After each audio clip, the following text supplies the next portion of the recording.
গণতন্ত্রের রক্ষাকর্তা আপসের নেত্রী বেগম খালেদা জিয়া ৮ আসনের সম্ভাব্য প্রার্থী শরীফ ওসমান হাদি মারা গেছেন। রাত পোহালেই নতুন বছর ২০২৬ সালের আগমন। এটাই প্রকৃতির নিয়ম। বছর আসবে, বছর যাবে, কিন্তু জীবন তার নিজ ধারায় চলতে থাকবে। কিন্তু পুরাতন বছর আমাদেরকে কিছু স্মৃতি দিয়ে যায়।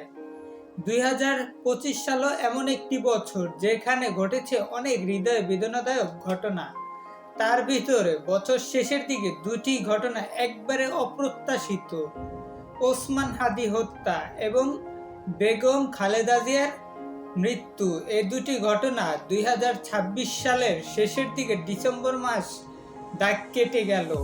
আসলে আমরা কখনো তাদেরকে ভুলতে পারবো না।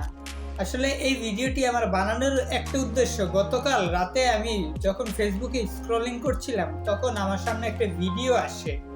সে দেশ ছাড়ে নাই, সে বলছে বাংলাদেশ ছাড়া আমার আর কোনো জায়গা নাই।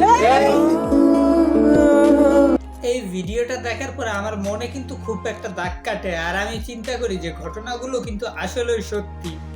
এই কথা বলার কিছুদিন পরে হাদি ভাই কিন্তু ইন্তিকাল করেন এবং পরবর্তীতে এই মাসের অর্থাৎ ডিসেম্বরের শেষের দিকে অর্থাৎ গতকালকে ৩০ তারিখ বেগম খালেদা জিয়াও কিন্তু ইন্তিকাল করেন।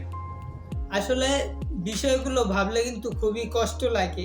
একই বছর একই মাসে দুইজন নক্ষত্র আমাদের মাঝ থেকে বিদায় নেন, কিন্তু তারা কিন্তু আমাদের মাঝে অনেক স্মৃতি রেখে গিয়েছিলেন।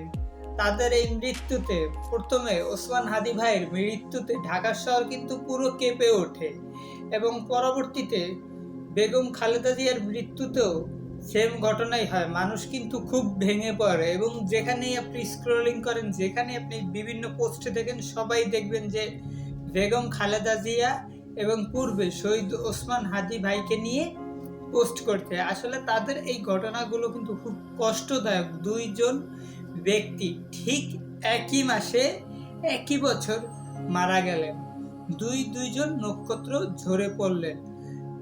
বেগম খালেদা জিয়া এবং শহীদ ওসমান হাদি ভাইয়ের মৃত্যুর কথা শুনে সব মানুষ কিন্তু ভেঙে পড়ে। আসলে একই বছর দুইটি নক্ষত্র একই মাসে বছর শেষে মৃত্যু কিন্তু আমাদের কারোর কাম্য ছিল না। আসলে এই বছরের শুরুটা ভালো হলেও বছরের মধ্যদিক এবং শেষের দিকে কিন্তু আমরা খুব খারাপ সংবাদ পাচ্ছি।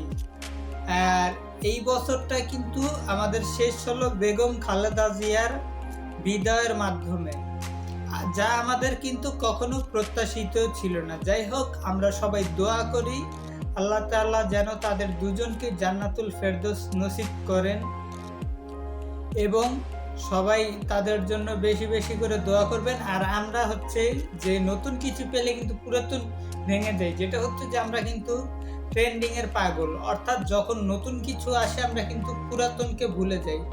আমরা সবসময় এটাই আশা রাখবো যেন আমরা এই দুই মহান ব্যক্তিকে সবসময় স্মরণ রাখি। আর এ পর্যন্তই আজকে। সবাই ভালো থাকবেন, সুস্থ থাকবেন। আসসালামু আলাইকুম।